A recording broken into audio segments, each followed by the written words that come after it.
guys, I'm back again and I have for you today a book haul. Now, I'm not so much of a fan of doing book hauls, as you can tell, because I haven't done one probably in about 2 years. I just kind of said I'm not doing book hauls anymore because I just felt like they were boring and I just didn't really, feel like they were like something that would make my channel thrive in the way that I wanted it to.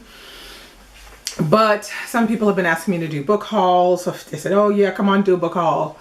So here I am. So I've got quite a stack here of some books that have been acquired, I want to say since July actually, and but mostly that have been acquired since August, since September. So we're going to start really quickly, try not to make this too long.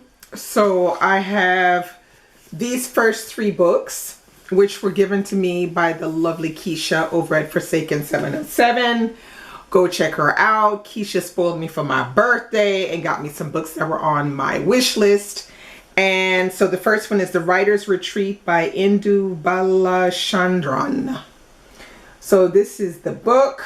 Now it is probably kind of like a light little contemporary romantic kind of story. It says Ambi Balan has had enough of the corporate life in multinational bank in India. On a reckless whim, she quits her job and becomes a tweet writer for Krish Kumar, the hunky new Hollywood superstar. Despite her glamorous new job and the opportunity to ogle her gorgeous boss all day long, Ambi still longs to fulfill her dream of becoming a writer. So yeah, I put this on my wish list because I feel like I need to lighten up on my reading a little bit, because I read way too many serious books and I need to give way every now and then and read something lighthearted. So I figured, why not? And it's about somebody who wants to be a writer, and I want to be a writer too. So yeah, cool. So we'll see what this one is like. And then the other one, which you have seen around a lot, which is Dear Haiti, Love Alain.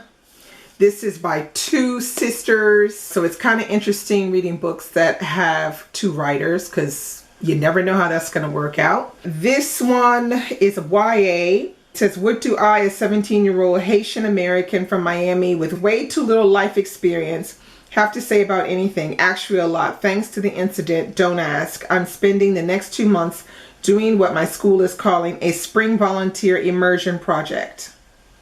All right, so this book, I haven't started reading it yet, but what I find interesting about it is it's got a mix of things inside of it. So you have emails and letters and stuff like that. So I'm kind of interested to see how this is going to go, because I don't think I have seen one review of this book. Not one. So I'm not sure if it, why that is. Maybe people don't know about it, or they haven't been attracted to it. But when I heard that it was about a Haitian American, that's what made me flock to it more than anything. Not that it was necessarily a YA, because I don't, particularly flock to YAs. But I figured this would be kind of an interesting read. Now, the third one is If You Want to Make God Laugh by Bianca Marais. Now, Bianca Marais, her first book, Hum If You Don't Know the Words, I think it is the name of the book. I loved that book. I thought it was really, really good. This is her second book, and I'm dying to get to this because I know it's going to be good. Now, I don't even know what the book is about, and I don't particularly care what it's about. I just know she's a South African writer, and I know that when she writes characters, they feel like real people. They really don't feel like you're reading a book, and that's what I think she brings to her stories. And I think this one is going to have the same kind of feel to it, where the characters will feel real. Yeah, and I haven't seen any reviews on this one either. I don't know what's going on, but I think a lot of people missed out on her first book, Hum. And if you haven't read Hum, I would say definitely pick that one up. It's really, really good. So yeah, so this one, look out for a review. I'm definitely doing a review on this one for sure, because Come on now. This one's got to be good. Next on our list, I have How to Be a Nigerian by Peter Enohoro. Now, this one, okay, this is just like a little tiny slither something. This one came out of reading the one that I showed in my last video called Becoming Nigerian. And I was reading it, as I told you, with Books and Rhymes. And she said she was doing some research and she found this book. This is like an original idea because this is from like 1966 was when this book was first published. So I'm very much looking forward to checking this one out to see what the similarities or differences there are with becoming Nigerian. Now, because I'm sure he must have read this book and that's how he got inspired to do it. That way you can see how much things have actually changed in Nigeria by what the guy's saying in this one in 1966 as opposed to what he's saying about Nigeria now. So yeah, that should be definitely a good read. All right, next on my list I have this one, which you've seen everywhere, Red at the Bone by Jacqueline Woodson. So I'm not even going to talk about this one that much because it's everywhere. There have been tons of reviews on it. Most people, I think, as a whole, they seem to really like it, although I haven't really watched these reviews. But yeah, and Jacqueline Woodson is an excellent writer, so yeah. Next, I have A Tall History of Sugar. Now, this one has intrigued me since I saw it on the Akashic Books website. Now, Akashic Books is a independent, Brooklyn-based publisher that I really, really like. They have some really interesting books coming out of that publishing company. And this is one, it's called A Tall History of Sugar, which it just came out, I think like a week ago or something, a week and a half ago. And it's blurbed on the back by Kwame Dawes and Terry McMillan. This is a story about sugar. And the narrative begins with Moshe, who's born in the 1950s, 4 years before Jamaica's independence from colonial rule, and ends in the era of what Forbes calls the fall of empire, the era of Brexit and Donald Trump. The history trajectory layers but never overwhelms a scintillating love story as their pair flight to establish their own view of loving against the moral force of the colonial plantation and its legacies that continue to affect their lives and the lives to those around them. So yeah, the writer of this book is Cordella Forbes. Cordella Forbes is a Jamaican writer. And I'm not sure if this is her first book, but she teaches at Howard University. And, you know, anything that revolves around the idea of sugar kind of interests me. So I don't really know where this book is going to go, but it sounds damned interesting. I haven't seen anyone talking about this one, but this is definitely slotted for my November reading. I hope to be able to read this one alongside Count of Monte Cristo. Like all of these, I'm reading them alongside the Count of Monte Cristo. And the Count of Monte Cristo is so good, it's hard to drop it to go read something else. Next on this list, I have The Girl with the Hazel Eyes by Callie Browning. So Callie Browning wrote me and asked me to read and review her book. I was kind of interested in to see where this was going to go. This is another Caribbean book. Takes place on the island of Barbados. It says, the beautiful island of Barbados, well renowned for white sand beaches and tranquil blue seas, became the scene of an international crime in 1967. Almost 50 years after Susan Taylor's whistleblowing novel, The Unspeakable Truth, became the most famous book by any Caribbean author, she contacts a young writer to pen her biography. Leah Davis has no idea why Susan would choose her, but there's more to Susan's story than meets the eye. So yeah, I read that and I said, oh, this sounds kind of good. I like, you know, this kind of mystery aspect. And I don't have, you know, a lot of, you know, different ideas, you know, for something to read in that kind of genre. So I said, let me check this out. And it did JAAWP Caribbean Writers Prize in 2019. It was a finalist. Didn't win, but it was a finalist. So yeah, so I'm going to check out Callie Browning's book. Sounds very interesting. It sounds like something I could read alongside, you know, the Count and not have a problem. Okay, the next 3 books I picked up in Paris this past Saturday. I was with Grace Eckmeyer. If you don't know Grace Eckmeyer, she used to be a booktuber. She doesn't do videos so much anymore, but she was in Paris. She called me. She wanted to meet up. I said, absolutely, Grace, I will meet up with you. So, of course, we went to Shakespeare & Co. and I picked up 3 books. Okay, so Grace kind of enticed me to pick up this one, which is Juna Barnes, Lydia Steptoe Stories.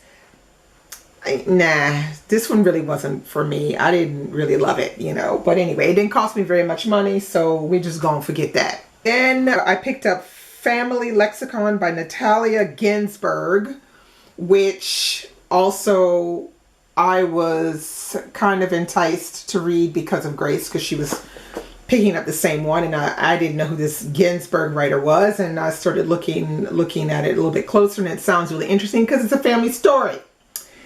So yeah, so there's this one. And then last but not least, I picked up Zadie Smith's Grand Union, which is a collection of short stories. It also has, well, it has a lot of different things. It talks about an immigrant going to London, and you have one about a mother and self-destruction. You have a disgraced cop and his future, like what is his future going to be? So there's a lot of things that people are talking about at the moment. So it's not too long. I'm hoping this one is going to read fast, but that it's going to be good, because usually I think I prefer reading Zadie Smith in novel form, not so much in short story form, but I'm hoping this one is going to be promising. Next I have this one, which I picked up a couple weeks ago, which is The Quarter by Naguib Mahfouz. Okay, Naguib Mahfouz, I've only read 1 book by him, and that's Palace Walk, which I did like. But I didn't finish reading the rest of the trilogy, so I might need to go back and reread that one day and just read all 3 of them, one after the other one. But this is a short story collection. I'm only halfway through. It's very short though. I'm going to finish it today. And it's pretty interesting because it has this aspect of talking about a community within a neighborhood in Cairo. And so far I'm finding it pretty intriguing, pretty cool. It's very Naguib Mahfouz, you know, if you've ever read Naguib Mahfouz. Next I have on my list is Patsy by Nicole Dennis Benn. Now this one I had picked up in July, but by the time it didn't come at the right moment, I wasn't, you know, feeling that great, and so I could not really concentrate. Like, I started to read Patsy and I just stopped reading altogether. So what's going to wind up happening is this one is definitely getting read before the end of the year, because Nicole Dennis Benn is just everything to me in writing. So I will definitely be getting to this. This is Patsy. She lives on the island of Jamaica, and she goes and immigrates to New York, I think, to go and live in Brooklyn. And that's pretty much, you know, the idea of the story. So this one is Ta-Nehisi Coates' The Water Dancer. You've seen this one everywhere. It literally all over the place. Facebook, Instagram, YouTube, magazines, TV shows. You've literally seen it everywhere. It's to the point where now I'm like, I was so excited to read this last year, and now I'm just sort of like over it. And I haven't even started reading it yet. So I'm going to try to pick this one up the last half of this month, hoping I can just get to it and just read right through, because I feel like either I'm going to have to wait a little bit to read it, or I'm going to read it. I need to read it fairly quickly, because yeah, you know how it is when they talk about books too much. They kill the joy, kill it. Anyway, so that's that. My last 3 books are the books that I will be trying to read that are from the Booker long list of this year. Now, the first one is Alif Shafak's 10 Minutes, 38 Seconds in This Strange World. As soon as I saw this one came out, I wanted to read it. I didn't care if it was on a Booker Prize or not, because I really like Alif Shafak. So yes, I'm going to try to read that one hopefully before the end of the year, because it is short, so I should be able to get through that even though I'm reading The Count. I picked up Lucy Ellman's Ducks Newburyport. This is a beast. All right, so I'm already reading one beast at the moment, which is taking me 2 months to read it, but I think I'm going to be finished before the 2 months with The Count. This one is 1,000 pages, but I will be reading this one the month of December. So that way I will finish out my year on Ducks Newburyport. I think that's fairly doable for me. So yeah, so I'm kind of excited to get to this one. I'd started to read it on my Kindle, but the format was killing me. It was killing my eyes, the format, and I needed to really read this one in paper form. So here it is. You will hear more about that when I'm done. And last but not least, I have The Winner, Girl, Woman, Other by Bernardine Evaristo. And as soon as I saw this book come out as well, this is another one I absolutely wanted to read it. Didn't care if it was on the long list or not.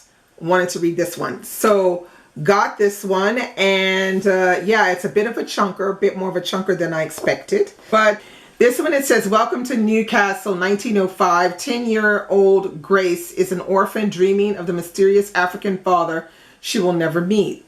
Cornwall, 1953. Winsome is a young bride recently arrived from Barbados, realizing the man she married might be a fool. London, 1980. Anna is the fierce queen of her squatter's palace, ready to smash the patriarchy with a new kind of feminist theater. Oxford, 2008. Carol is rejecting her cultural background, Nigeria by way of Peckham, to blend in at her posh university. All right, so you can see that this one is going to be, it's going to have some aspects of it that will speak to me as a reader, and hopefully will speak to you as a reader. I was so happy to hear that Evaristo had won the Booker Prize. I was a little disappointed to hear that she had to share it with Margaret Atwood. That was a mistake. But we're not going to dwell. We're not going to dwell on the craziness of these literary prizes, because we didn't already talked about that. These literary prizes are taking us for fools. So if we keep supporting them and keep talking about them, that's only feeding into their stupidity. So better not talk about them at all. They need to be snubbed at this point, in my opinion. So I hope to get to this one before the end of the year. All of these that you see here, I will try to get to before the end of the year, because these were the books that were speaking to me more than any other books that are out at the moment.